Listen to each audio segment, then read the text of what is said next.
Hello बच्चों, कैसे हो? A very good afternoon to everybody. जो बच्चे मुझे नहीं जानते मैं उनको बता दूं, मेरा नाम प्रवीण गढ़वाल है और मैं एक फिज़िक्स फैकल्टी हूं। हमारा जो चैनल है फिज़िक्स विद प्रवीण, उससे मेरा ये एम है कि असम के जो बच्चे जो फ़िलहाल अपने स्कूल नहीं जा पा रहे हैं, मैं उन तक पहुंच पाऊं और इसमें मुझे आपकी मदद चाहिए। तो जो बच्चे मुझे देख रहे हैं प्लीज़ अपने फ्रेंड्स तक इस वीडियो को पहुँचाएँ। मेरा मीडियम ऑफ इंस्ट्रक्शन आसामीज होने वाला है क्योंकि मैं असम के बच्चों को टारगेट कर रहा हूँ फिलहाल। आग बढ़ो। आज हमारा जो टॉपिक है टॉपिक टू हल गॉस लॉ। ठीक है, आम गॉस लॉ विषय पढ़िम। लास्ट क्लासत आम कि चाइছিলোঁ? लास्ट क्लासत आम चाइছিলোঁ अबाउट इलेक्ट्रिक फ्लाक्स। तुम्हारे यदि मैं इलेक्ट्रिक फ्लाक्सर लेक्चर चुआ ना प्लीज आगत সেই लेक्चर चाই लोৱা, তাৰ পাছতে তোমালোকে এই কনসেপ্টটো বুজি পাবা। আগবাঢ়িছোঁ মই electric flux chapter sorry Gauss law concept আগবাঢ়িছোঁ। ठीक है, এতিয়া চোৱা गॉस लॉ কি হয় নো? गॉस लॉ এটা सिंपल टेक्निक হয়। It is a simple technique. इरा কি হয়? इरा सिंपल टेक्निक হয় to calculate. It is a technique to calculate electric flux. It is a technique to calculate electric flux associated with a closed body, with a closed body। तार माने कि तुम्हारे Gauss law केতিয়া use करिबा जदि तुम्हारे कि उलियाबले कोआ হয় इलेक्ट्रिक फ्लक्स उलियाबले कोआ হয় और का कारण उलियाबले कोआ হয় एटा क्लोज बॉडी কাৰণে कोआ হয়। ठीक আছে, क्लोज बॉडी केनेका बॉडी? क्लोज बॉडी কি হ'ব পাৰে? এটা স্ফিয়াৰ হ'ব পাৰে। It can be a sphere. ठीक আছে, it can be a cube. इरा क्यूब হ'ব পাৰিব। It can be a cube है ना। It can be any irregular close body. It can be any irregular closed body, but the only condition is that body तो सदा कि হ'ব লাগিব? क्लोज्ड হ'ব লাগিব। এনেকুৱা ओपन बॉडी হ'ব নোৱাৰিব। ঠিক আছে, এটা এনেকুৱা ओपन बॉडी কাৰণে তোমালোকে গॉस লটো এপ্লাই কৰিব নোৱাৰা। গম পাইছে নে? সো গॉस ল টেকনিকটো তুমি কেতিয়া ইউজ কৰিবা যদি তোমালোকক ইলেক্ট্ৰিক ফ্লাক্স উলিয়াবলৈ কোৱা হয় আৰু কাৰ কাৰণে উলিয়াবলৈ কোৱা হয়? এটা ক্লোজ বডি কাৰণে উলিয়াবলৈ কোৱা হয়। ঠিক আছে, এতিয়া চোৱা গছ লয় কি কয়নো? এতিয়া মই তোমালোকক কম যে গছ লয় কয় কি আমাক। এইফালে চোৱা, সে সাপোজ তুমি এটা ক্লোজ স্ফেৰিকেল বডি এটা লৈ ললা। তুমি কি ললা? এটা ক্লোজড স্ফেৰিকেল বডি। ঠিক আছে, গছ লয় আমাক কি কয় যে এই বডিটোৰ ভিতৰত যদি টোটাল চাৰ্জ কিমান থাকে কিউ, এই বডিটোৰ কিমানটো চাৰ্জ আছে, এই বডিটোৰ ভিতৰত কিমানটো চাৰ্জ আছে কিউ। ঠিক আছে, যদি এই বডিটোৰ ভিতৰত যদি কিউ চাৰ্জ আছে তেন্তে এই বডিটোৰ লগত কিমানটো ফ্লাক্স জড়িত হৈ থাকিব? Q by epsilon naught. গম পাইছে না? এটা বডিৰ ভিতৰত যদি কিউ চাৰ্জ সোমাই থাকে তেন্তে সেই বডিটোৰ লগত কিমানটো ফ্লাক্স জড়িত হৈ থাকিব? Q by epsilon naught. কিমানটো জড়িত থাকিব? Q by epsilon naught. আৰু এই চাৰ্জটো ক'ত থাকিব পাৰে? এই চাৰ্জ কিউটো ক'ত থাকিব পাৰে? Anywhere. It can be anywhere inside the body. It can be anywhere inside the body but only inside. But only inside. Outside হলে কিন্তু নহব। সো গছ লয় কি কয় যে এটা বডিৰ ভিতৰত যদি কিউ চাৰ্জ সোমাই থাকে তেন্তে সেই বডিটোৰ লগত কিমানটো ফ্লাক্স জড়িত হৈ থাকিব? কিউ বাই এপসাইলন নট জড়িত হৈ থাকিব। ঠিক আছে, এক্সাম্পল এটা চাওঁ যেনিবা। সে সাপোজ তুমি এটা কিউব ললা,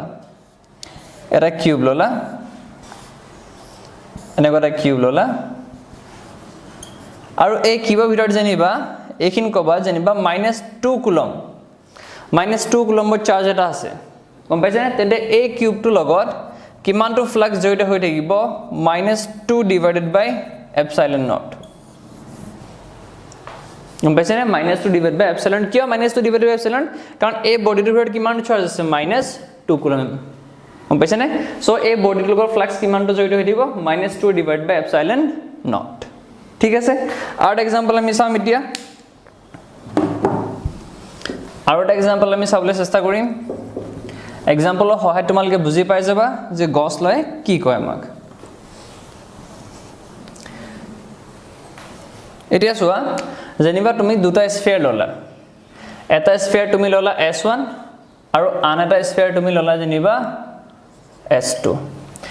S1 স্ফিয়াৰটোৰ ভিতৰত যেনিবা চাৰ্জ কিমান আছে যেনিবা Q1 চাৰ্জ আছে আৰু এইখিনিত এটা S2 ওচৰত এইখিনিত এটা চাৰ্জ আছে যেনিবা Q2 বুজিছে নে এটা মোক যদি কোনবা খুদে যে what is the flux associated with S1 S1 ৰ লগত কিমানটো ফ্লাক্স জড়িত হৈ আছে তেতিয়া মই কি চাম যে S1 ৰ ভিতৰত কিমানটো চাৰ্জ আছে Q1 আৰু মোক কি দিছে ফ্লাক্স associated with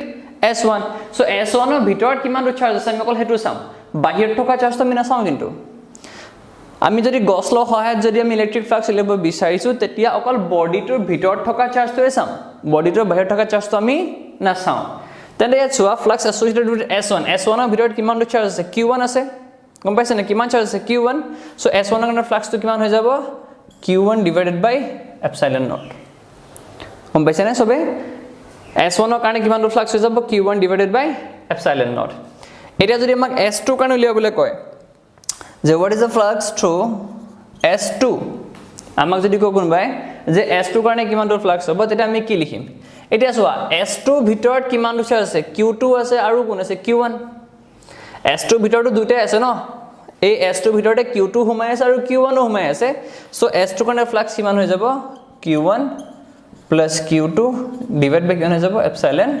naught এইখিনিত যদি এটা Q3 চাৰ্জ থাকিলে হয় তেতিয়া আমাৰ আনসাৰটো চেঞ্জ হল হয় নেকি নহয় কাৰণ গছ ল এপ্লাই কৰতে আমি হল কি চাব লাগে বডিটো ভিতৰত থকা চাৰ্জটোহে আমি চাব লাগে সো এই Q3 টো S2 বাহিৰত আছে ন সো এই Q3 এ আমাৰ ৰিজাল্টত কোনো এফেক্ট নিদিয়ে this result will be independent of Q3 মানে Q3 থাকিলেও একটা ৰিজাল্ট Q3 নাথাকিলেও একেটাই ৰিজাল্ট গম পাইছে নে তো সবে সাকি এটালৈকে বুজি পাইছে যে গছ থিওৰেমে আমাক কি কয় গছ ল আমাক কি কয় যে এটা ক্লোজ বডি কাৰণে যেটো ফ্লাক্স হ'ব হেতু সদায় কি হ'ব charge inside the body divided by epsilon naught charge inside the body divided by epsilon naught so ডেফিনিশনটো লিখি লোৱা সবে ডেফিনিশনটো লিখি লোৱা the electric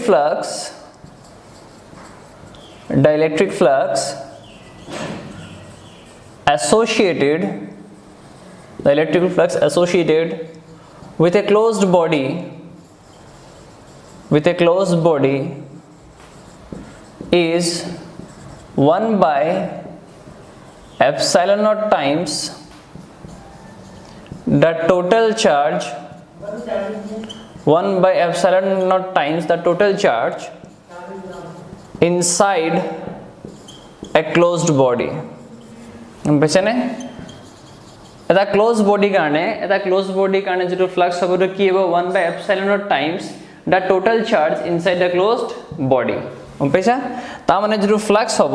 হেতু কি হ'ব charge inside the body divide by কি হৈ যাব epsilon naught এটো কা কাৰণে true for a closed body এটা ক্লোজ বডি কাৰণে হে এই কথাখিনি হসা ওপেন বডি কাৰণে কিন্তু নহব গম পাইছানে আশা কৰিছো তোমালোকে গছলটো ভালকে বুজি পাইছা এতিয়া লাস্ট ক্লাছত আমি এক্সাম্পল এটা কৰিছিলো সিলিন্ডাৰ কেছৰ এক্সাম্পলটো যে কৰিছিলো সবে মনত আছে নে যিবিলাক ষ্টুডেন্টে মোৰ লাস্ট লেকচাৰত নাইছা প্লিজ আগতে গৈ প্লাই হে সিলিন্ডাৰ এক্সাম্পলটো চাই লোৱা ঠিক আছে ইলেক্ট্ৰিক ফ্লাক্সৰ জিৰো লেকচাৰ হেতত গলে হল মোৰ প্লেলিষ্টত যোৱা তাত তোমালোকে লেকচাৰ নম্বৰ 10 টো চালে হল লাস্ট ক্লাছত আমি এনেকুৱা এক্সাম্পল এটা লৈছিলো যেটা সিলিন্ডাৰ আছিল এনেকে ইলেক্ট্ৰিক ফিল্ড গৈ আছিল সিলিন্ডাৰ আছিল এনেকে ইলেক্ট্ৰিক ফিল্ড গৈ আছিল আৰু ইয়াৰ কাৰণে আমি ফ্লাক্স উলিয়াইছিল নহয় জানো আমি ফ্লাক্স কেনেকৈ হৈছিল ফ্লাক্স কি লিখিছিল flux to S1 plus flux to S2 plus flux to S3 ইয়াক আমি S1 ধৰিছিলো ইয়াক S2 ধৰিছিলো ইয়াক কি ধৰিছিলো S3 ইয়াৰ কাৰণে এৰিয়া ভেক্টৰ ইফালে আছিল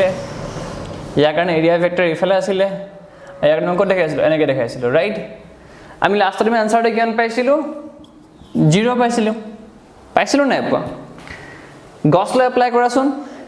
এই সিলিন্ডাৰটোৰ ভিতৰত এই সিলিন্ড্ৰিকেল বডিটোৰ ভিতৰত কিবা চাৰ্জ তুমি দেখা পাইছা জানো কোৱেশ্চনটো মই কৈছিল নেকি যে এই সিলিন্ড্ৰিকেল বডিটোৰ ভিতৰত কিবা এটা চাৰ্জ আছে বুলি কৈছিল নেকি নাই সো যদি মই গছ থিওৰেম এপ্লাই কৰো অকৰ্ডিং টু গছ ল যদি মই গছ ল এপ্লাই কৰো ফ্লাক্স মানে কি চাৰ্জ ইনসাইড ডিভাইড বাই কি এপসাইলন নট গছ ল মানে কি আছিল charge inside divided by epsilon naught so এই সিলিন্ড্ৰিকেল বডিটোৰ ভিতৰত কিমানটো চাৰ্জ আছে ন 0 so 0 divide by epsilon naught কিমান হৈ যাব 0 সি এগেন আনসাৰ আমি পাইছো বুঝানে বাট গছ ল যেটা ইউজ কৰো তেটা আমি আনসাৰটো কিমান পাইছো লব সোনকালে পাই গৈছো গম পাইছে নে সবে বুজি পাইছা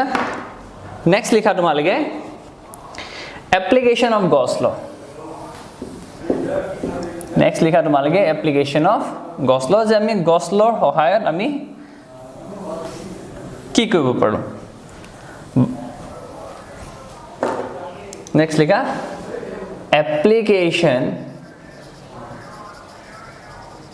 application of Gauss law application of Gauss law ইয়াৰ যেটো প্ৰথম application to কি যে calculate electric field due to a infinite long wire calculate electric field due to infinite long wire of charge density lambda আমাক এটা infinite long wire কাৰণে কি উলিয়াবলে কোৱা হৈছে ইলেক্ট্ৰিক ফিল্ড উলিয়াবলে কোৱা হৈছে আৰু কি টেকনিক ইউজ কৰিবলে কোৱা হৈছে ইউজিং গছ ল ঠিক আছে সো আমি কি কৰিম এটা infinite long wire লৈ লম আমি এটা আমি ওয়্যাৰ লৈ ললো ঠিক আছে এই ওয়্যাৰটোত এনেকে চাৰ্জ আছে বুলি আমি ধৰি লৈছো চাৰ্জ ইউনিফৰ্মলি ডিস্ট্ৰিবিউট কৰা হৈছে ওভাৰ ইটস লেংথ আমি এনেকে ধৰি লৈছো ঠিক আছে সো আমাক গছ ল ইউজ কৰিবলৈ কৈছে ন গছ ল ইউজ কৰিবলৈ আমাক এটা কি লাগে গছ ল ইউজ কৰিলে আমাক কি লাগিব এটা ক্লোজ বডি লাগিব গছ ল ইউজ কৰিলে আমাক কি লাগিব এটা ক্লোজ বডি লাগিব বাট এই বডিটো ক্লোজ নহয় সো ইয়াক আমি কি কৰিব লাগিব এটা ইমাজিনাৰী বডি ভিতৰত ৰাখিব লাগিব আমি এই ওয়্যাৰটোক এটা ইমাজিনাৰী বডি ভিতৰত ৰাখিবলৈ আমি চেষ্টা কৰিব লাগিব আৰু হে ইমাজিনাৰী বডিটোক আমি কি বুলি কওঁ গছিয়ান সাৰফেস বুলি কওঁ গম পাইছানে যদি আমাক যদি সিচুৱেচন দিয়া থাকে হেতুটা যদি ক্লোজ বডি নহয় আৰু আমাক যদি গছ ল ইউজ কৰিলে কোৱা হয় তেতিয়া আমাক দিয়া থকা বস্তুটোক আমি কিহ ভিতৰত থব লাগিব ইনসাইড এ ক্লোজড বডি সো মই এই ইনফাইনাইট যেটো লং ওয়্যাৰ মই ইয়াৰ কাৰণে এটা কেনেকুৱা গছিয়ান সাৰফেস আঁকিম এটা সিলিন্ড্ৰিকেল গছিয়ান সাৰফেস আঁকিম ইয়াৰ মই কি আঁকিলো এটা সিলিন্ড্ৰিকেল গছিয়ান সাৰফেস আৰু এই সিলিন্ড্ৰিকেল গছিয়ান সাৰফেসটোৰ লেংথ কিমান হ'ব L হ'ব ঠিক আছে ইয়াৰ লেংথ কিমান L আৰু এই গছিয়ান সাৰফেসটোৰ ভিতৰত ইয়াৰ পৰা ইয়ালে কিমান দূৰ চাৰ্জ জমাইছে আছে সাপোজ জানিবা q চাৰ্জ জমাই আছে কিমান চাৰ্জ জমাই আছে জানিবা q চাৰ্জ জমাই আছে সো মই কি কৰিম মই লিখিম যে I choose let us consider আমি প্রথমে লিখিম যে let us consider a cylindrical Gaussian surface আমি এটা cylindrical Gaussian surface choose Karim let us consider a cylindrical Gaussian surface student black হুইনে থাকিবা ঠিক আছে হুইন থাকিবা সবে অ্যাক্টিভ থাকিবা so let us consider a cylindrical Gaussian surface আমি এটা cylindrical Gaussian surface ললো এতিয়া সোয়া আমি প্রথম লিয়াম ফ্লাক্স আর ফ্লাক্স কেনেকে উলিয়াম ইউজিং আওয়ার ওল্ড টেকনিক আমার যেটো পুরনো টেকনিক আছিল হেতু লিয়াম সো ফ্লাক্স মানে কি হবে flux through all the surfaces so এই সিলিন্ডারটো কেটা সারফেস তিনটা সারফেস এটা সারফেস এটো S1 আনটো সারফেস এটো S2 আর এই পেটৰ সারফেসটো কি হবে S3 হবে so total flux total is equal to কি হবে flux through S1 plus flux through S2 plus flux through কি হৈ যাব S3 নহয় জানো এটা আমি জানো যে ফ্লাক্স অফ ফৰ্মটো কি আছিল ফ্লাক্স অফ ফৰ্মটো কি আছিল E ডট A ভেক্টৰ নহয় জানো তাৰ মানে কি E into A into কি আছিল cos থিটা থিটা কি আছিল angle between electric field and area vector so আমাক এটা কি লাগিব আমাক লাগিব এতিয়া এৰিয়া ভেক্টৰ লাগিব নহয় জানো সো সোৱা এই ওপৰৰ সাৰফেসটো কাৰণে এৰিয়া ভেক্টৰ কেনেকা হ'ব এনেকা হ'ব এই তলৰ বটম সাৰফেসটো কাৰণে সিলিন্ডাৰ বটম সাৰফেস কাৰণে এৰিয়া ভেক্টৰ কেনেকা হ'ব তলফালে এনেকা হ'ব আৰু এটো যেটো পেটৰ যেটো সাৰফেস ইয়াক এৰিয়া ভেক্টৰ কোনফালে হ'ব এইফালে হ'ব নহয় জানো এতিয়া তোমাক কি লাগিব ইলেক্ট্ৰিক ফিল্ডৰ ডাইৰেকশনটো লাগিব সো মন কৰা এটোটা ইনফাইনাইট লং ওয়্যাৰ হয় ন it is a infinite long wire আৰু এই ওয়্যাৰটো কাৰণে সে সাপোজ মই এই ওয়্যাৰটো লৈ লৈছো এনেকুৱা ওয়্যাৰ গম পাইছে না এই ওয়্যাৰটো সো এই ওয়্যাৰটো সবতে ইয়াত চাৰ্জ আছে ন এই ওয়্যাৰটোৰ গোটেই পাৰ্টৰ ইয়াত কি আছে চাৰ্জ আছে নহয় জানো সো এই সাইডটোৰ কাৰণে ইলেক্ট্ৰিক ফিল্ড এনেকৈ ওলাই যাব এনেকৈ ওলাব ৰাইট আৰু এই পাৰ্টটোৰ কাৰণে ৱায়াৰডালৰ এই পাৰ্টটোৰ কাৰণে ইলেক্ট্ৰিক ফিল্ডবিলাক এনেকৈ আহিব নহয় জানো সো গোটেই ৱায়াৰটোৰ কাৰণে কি হ'ব আমি ইলেক্ট্ৰিক ফিল্ড সদায় কেনেকুৱা পাম এনেকুৱা পাম ন ইন দিস ডাইৰেকশ্যন যদি আমি এইফালৰ পৰা চাওঁ আৰু যদি এইফালৰ পৰা চাওঁ তেতিয়া কেনেকুৱা পাম এনেকুৱা পাম নহয় জানো এতিয়া S1 ৰ কাৰণে চোৱা S1 ৰ কাৰণে এৰিয়া ভেক্টৰটো কোনফালে তলফালে আৰু ইলেক্ট্ৰিক ফিল্ড কোনফালে গৈ আছে এই সাইডৰ কাৰণে ৰাইট সাইডে আৰু এই সাইডৰ কাৰণে কোনফালে গৈ আছে লেফট সাইডে দুইটা ক্ষেত্ৰতে এংগল কিমান হ'ব 90 ডিগ্ৰী গম পাইছা নে সো S1 ৰ কাৰণে আমি কি লিখিম ইলেক্ট্ৰিক ফিল্ড E নহয় জানো এৰিয়া কিমান হ'ব A আৰু আমি cos কিমান লিখিম 90 প্লাস